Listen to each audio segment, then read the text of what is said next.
सब अपने घरों को एक सुरक्षित जगह मानते हैं, है ना? दुनिया के प्रदूषण से दूर एक महफूज कोना।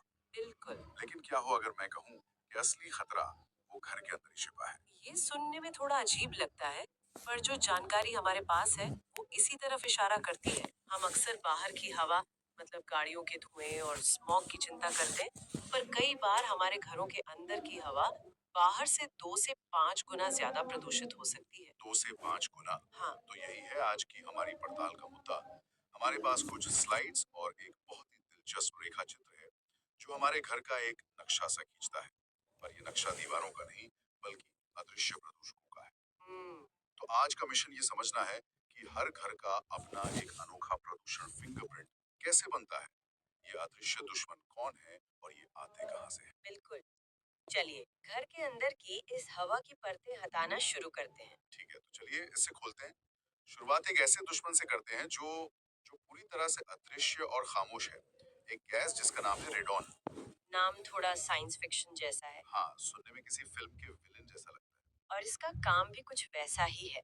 ये एक रेडियोधर्मी गैस है, मतलब इसका न कोई रंग है न कोई गंध। और इसकी कहानी हमारे पैरों के ठीक नीचे जमीन में शुरू होती है। जमीन में प्राकृतिक रूप से रेडियम नाम का एक तत्व होता है। अच्छा। और जब वो धीरे धीरे टूटता है, मतलब उसका रेडियोधर्मी क्षय होता है, तो उससे रेडॉन गैस बनती है। और ये हमारे घर में मतलब अंदर कैसे आ जाती है? ये गैस मिट्टी और चट्टानों से रिसकर ऊपर आती है और हमारे घरों की नींव में जो छोटी छोटी दरारें होती हैं या पाइप के सुराख, उनके जरिए अंदर घुस जाती है। और सबसे डराने वाली बात, सबसे डराने वाली बात ये है कि सिगरेट पीने के बाद फेफड़ों के कैंसर का ये दूसरा सबसे बड़ा कारण है। दूसरा सबसे बड़ा कारण, मतलब हम हमेशा ट्रैफिक और फैक्ट्रियों को विलन मानते हैं, लेकिन असली खतरा तो हमारे अपने लिविंग रूम के नीचे से आ रहा है। बिल्कुल। रेखा चित्र में भी इसे लिविंग रूम में ही दिखाया गया है, जहां हम शायद सबसे ज्यादा वक्त गुजारते हैं। ये तो एक खामोश घुसपैठिया हुआ। हाँ, क्योंकि जब तक आप इसकी जांच ना कराएं, आपको पता ही नहीं चलेगा कि आपके घर में मौजूद है या नहीं। तो ये उस प्रदूषण फिंगरप्रिंट का एक बहुत ही खतरनाक हिस्सा है जिस पर हमारा सीधा नियंत्रण नहीं है। सही कहा। तो रेडॉन तो जमीन से आता है जो एक प्राकृतिक स्रोत हुआ, लेकिन उन चीजों का क्या जिन्हें हम खुद बड़े शौक से अपने घरों में लाते हैं? मेरा मतलब है नया पेंट, नया फर्नीचर। हाँ, कालीन। इनसे जुड़ी एक खास गंध भी होती है जिसे हम नई चीज की महक कहते हैं। क्या वो भी खतरनाक है? आपने बिल्कुल सही नस पकड़ी है। वो जो नई चीज की महक होती है, वो असल में VOCs यानी वॉलेटाइल ऑर्गेनिक कंपाउंड्स की गंध होती है। वीओसीज। हाँ, VOCs ये वो केमिकल्स होते हैं जो पेंट, फर्नीचर पर लगी वार्निश, गोंद और यहाँ तक कि हमारे पर्दों और गद्दों से भी वो गैस बनकर धीरे धीरे हवा में घुलते रहते हैं। अरे, असल में जब हमें वो गंध आती है, तो हम केमिकल्स को सूंघ रहे होते हैं। मतलब हम जिसे ताजगी या नएपन की निशानी समझते हैं वो असल में केमिकल का रिसाव है। बिल्कुल। और ये कहाँ कहाँ पाए जाते हैं? आप बस किसी भी कमरे का नाम लीजिए, रेखा चित्र के हिसाब से ये घर के हर कोने में है। बेडरूम में नए फर्नीचर या गद्दे से, लिविंग रूम में पेंट या कालीन से, बाथरूम में एयर फ्रेशनर या क्लीनिंग प्रोडक्ट से, गैरेज में भी होगा? गैरेज में रखे सॉल्वेंट से, और यहाँ तक कि लाइब्रेरी या स्टडी रूम में किताबों पर लगी गोंद और स्याही से भी। लाइब्रेरी में भी? ये तो मैंने सोचा ही नहीं था।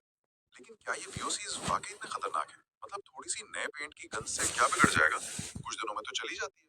लीची, गंध भले ही चली जाए, लेकिन इन चीजों से रसायनों का रिसाव महीनों बल्कि सालों तक बहुत धीमी गति से चलता रहता है। सालों तक? हाँ, और यही सबसे बड़ी चिंता की बात है। ये एक धीमे जहर की तरह है जो लंबे समय तक हमारे शरीर में जाकर सिर दर्द, एलर्जी और दूसरी गंभीर स्वास्थ्य समस्याओं को जन्म दे सकता है। सोचिए, आपने सर्दियों में गर्मी बचाने के लिए सारे खिड़की दरवाजे बंद कर लिए, लेकिन आपका नया कालीन धीरे धीरे फॉर्मल्डिहाइड जैसी गैसें छोड़ रहा है। तो आपने अनजाने में अपने लिविंग रूम को एक तरह का गैस चेम्बर बना दिया। कह सकते हैं। ये तस्वीर तो काफी डरावनी है। तो हमारे प्रदूषण फिंगरप्रिंट में जमीन से आने वाली गैसें हो गई, हमारे सामान से निकलने वाले केमिकल्स हो गए। अब उन चीजों की बात करते हैं जो हमारी रोजमर्रा की गतिविधियों से पैदा होती है, जैसे खाना पकाना। हाँ, अब आते हैं दहन यानी जलने की प्रक्रिया से होने वाले प्रदूषण पर। और यहाँ सबसे बड़ा नाम है कार्बन मोनोऑक्साइड यानी CO। ओके। ये भी एक बेहद खतरनाक गैस है, क्योंकि ये सीधे हमारे खून में ऑक्सीजन ले जाने की क्षमता पर हमला करती है। और इसके स्रोत तो हमारे घरों में भरे पड़े हैं। रेखा चित्र में इसे रसोई में दिखाया गया है, जाहिर है गैस स्टोव से। बिल्कुल बाथरूम में भी शायद पुराने जमाने के गैस गीजर से। और गैरेज तो है ही, गाड़ियों का धुआं। सही। और इसी से जुड़ा है सेकंड हैंड स्मोक। अगर घर में कोई धूम्रपान करता है तो वो हवा में सिर्फ कार्बन मोनोऑक्साइड ही नहीं बल्कि बहुत छोटे छोटे कण भी छोड़ता है। जिन्हें हम पीएम या पार्टिकुलेट मैटर कहते हैं। बिल्कुल। ये कण इतने छोटे होते हैं कि हमारे फेफड़ों में बहुत गहराई तक चले जाते हैं। और यहीं पर वो सामाजिक संदर्भ भी आता है जिसके बारे में हमारे एक स्रोत में बताया गया है। बिल्कुल। हम यहाँ गैस स्टोव और सिगरेट की बात कर रहे हैं, लेकिन दुनिया के कई हिस्सों में, खासकर गरीब देशों में, लोग आज भी खाना पकाने और घर गर्म रखने के लिए लकड़ी, कोयला या केरोसिन जलाते हैं। और वो भी बंद कमरों में बिना किसी चिमनी या सही वेंटिलेशन के। तो वहाँ घर के अंदर का प्रदूषण इतना ज्यादा होता है जिसकी हम कल्पना भी नहीं कर सकते। ये एक वैश्विक स्वास्थ्य असमानता का बहुत बड़ा मुद्दा है। उनका प्रदूषण फिंगरप्रिंट हमारी तुलना में कहीं ज्यादा घना और खतरनाक होता है। ये एक जरूरी बात है। तो हमने रेडियोधर्मी, रासायनिक और दहन से जुड़े प्रदूषकों की बात कर ली, लेकिन घर में कुछ जीवित प्रदूषक भी तो होते हैं, हाँ बिल्कुल। जैसे फफूंद या कीड़े मकोड़े। हाँ, अब बात करते हैं जैविक प्रदूषकों की। इनमें सबसे आम है फफूंद यानी मोल्ड। अच्छा। जहाँ भी नमी और सीलन होती है, वहाँ फफूंद को उगने के लिए एक बढ़िया माहौल मिल जाता है।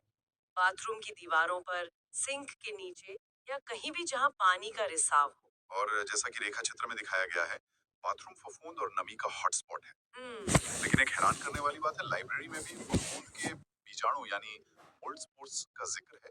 वहाँ नमी कहाँ से आई? पुरानी किताबें या लकड़ी की अलमारियाँ नमी सोख सकती हैं। और अगर कमरा हवादार न हो तो फफूंद आसानी से पनप सकती है। ओके। इसके बीजाणु बहुत हल्के होते हैं और हवा में तैरते रहते हैं। ये शक्तिशाली एलर्जेंस होते हैं और अस्थमा के मरीजों के लिए बहुत खतरनाक हो सकते हैं। और बेडरूम का क्या? वहाँ तो हम सबसे ज्यादा सुरक्षित महसूस करना चाहते हैं। दुर्भाग्य से हमारा बिस्तर भी इन जैविक प्रदूषकों का घर हो सकता है। अच्छा। हाँ, रेखा चित्र में बेडरूम में माइट्स यानी धूल के कण और अन्य एलर्जेंस का जिक्र है। ये सूक्ष्म जीव हमारे गद्दों, तकियों और कालीनों में पनपते हैं। और ये एलर्जी और अस्थमा के सबसे बड़े कारणों में से एक है। बिल्कुल।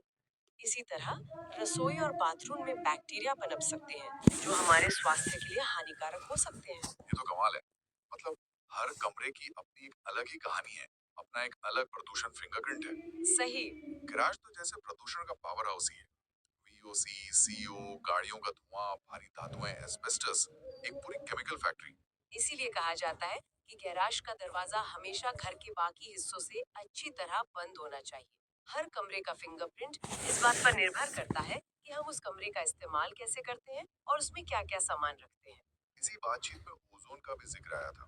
लेकिन ओजोन तो वो गैस है जो वायुमंडल में ऊपर हमारी पराबैंगनी किरणों से रक्षा करती है ना? हम्म वो घर के अंदर क्या कर रही है? बिल्कुल सही सवाल है। ऊपर आसमान में स्ट्रेटोस्फियर में ओजोन हमारी दोस्त है। लेकिन जमीनी स्तर पर जब हम उसे सांस के जरिए अंदर लेते हैं तो वो एक प्रदूषक है, एक दुश्मन है। तो ये घर में बनती कैसे? ये घर के अंदर कुछ खास तरह के एयर प्यूरिफायर या फोटोकॉपी मशीन जैसे हाई वोल्टेज उपकरणों से बन सकती है। और ये दूसरे प्रदूषकों के साथ रासायनिक प्रतिक्रिया करके भी बन सकती है। मतलब जो चीज ऊपर अच्छी है वही नीचे हमारे फेफड़ों के लिए बुरी है। बिल्कुल। ये जानना बहुत जरूरी है।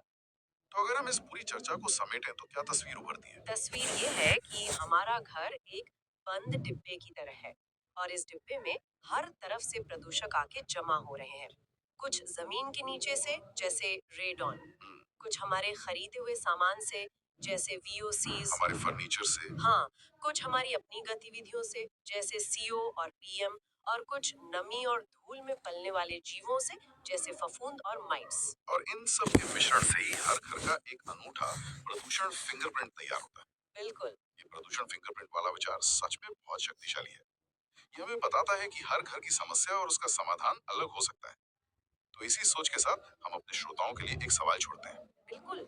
ये जानने के बाद कि आपके घर के हर कमरे का एक अलग प्रदूषण फिंगरप्रिंट हो सकता है, आपके बेडरूम का अलग, रसोई का अलग, तो ये सोच किसी के घर में हवा के आने जाने यानी वेंटिलेशन, सफाई के तरीकों और यहाँ तक कि अगली बार कोई नया सामान खरीदने के फैसलों को कैसे बदल सकती है।